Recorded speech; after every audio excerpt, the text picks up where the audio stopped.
Le concept, c'est vacances sans déviance. Cette année encore, l'association Sibaïva, Centre international bilingue d'accueil et d'encadrement des enfants vulnérables Atela, basée dans la ville de Tchon, vient de relever avec brio son défi de sensibilisation des jeunes afin de les éviter les déviances en période de vacances.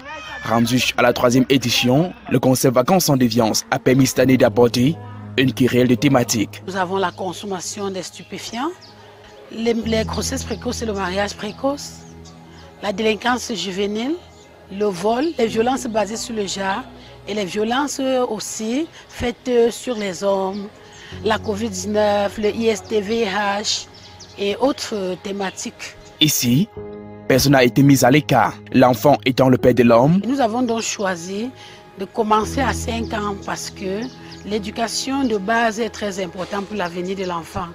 En les sensibilisant dès le bas âge, en grandissant, ils vont comprendre que ces déviances ne sont pas bien pour le corps et pour la société. Ils vont donc adopter des bons comportements puisque nous connaissons des enfants qui ont eu des attaques psychologiques et mentales à cause de la consommation de toutes ces choses. Et comme autre cible, vous le savez, nous avons les déplacés internes, les orphelins enfants vulnérables et d'autres jeunes et enfants de la ville.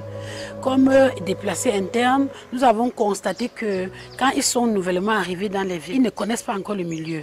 Raison pour laquelle ils doivent revoir leur comportement dans les zones d'accueil, puisque déjà ils ont des problèmes d'angoisse qui les hantent par rapport à leur situation qu'ils ont laissée dans les pertes humaines des parents et bien d'autres.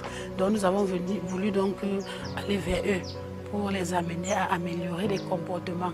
Et c'est la raison pour laquelle nous avons aussi étudié, n'est-ce pas, enseigner la langue locale, pour les permettre de s'intégrer et pour encourager les vivre ensemble. Parce que quand ils vont au marché, ils parlent le pidgin, beaucoup ne les comprennent pas.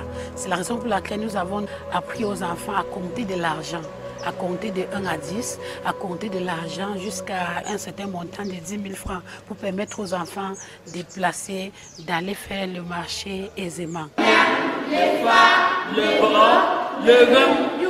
Tous ces enseignements avaient donc pour finalité de donner vraiment une éducation de qualité et améliorer le comportement de ces jeunes, des jeunes Camerounais que nous avons donc mis sur place ce concept. Il y a même eu des films qu'on a projetés.